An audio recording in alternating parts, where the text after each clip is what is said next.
Where offshore would you be looking at to get that sort of financing? The idea that we're working on is that the government can tap into long-term debt finance internationally, probably by issuing bonds, then make that available to private sector investors who have new developments underway. The trick is to find a balance sheet where that debt can sit and to put together the revenue, ideally from the properties in that new development, to service the debt. And what about funds such as the AGIA Infrastructure Investment Bank that actively look for funds or places to invest money? Have you thought about maybe approaching some of those funds to invest in New Zealand's infrastructure? Yeah, I think, look, there's an abundance of opportunities out there. There's a planet of cash that would love to be invested in the growth of our towns and cities. We just don't have the mechanisms in place to allow that to happen right now. So what's next then? How can you make that happen?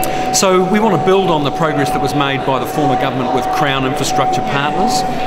We think that's been a useful step forward, but you can't rely on the government of today writing a cheque for hundreds of millions of dollars every few months. We have to set up a pipeline where good quality infrastructure for new developments can attract that investment, as long as the private owners and developers are willing to carry that risk. And do you think they are?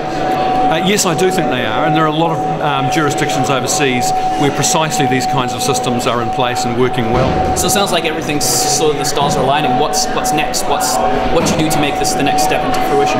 So Ministers Jones, Robertson and I have got the officials working on this now. There's two key things that we're working on.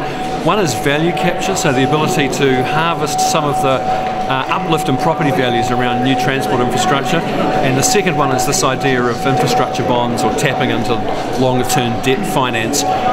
So we're doing the policy work on that at the moment, and actually quite soon we hope to do an event with the finance community, with development and construction interests, to workshop some of these ideas. When will that be? I hope within the next couple of months.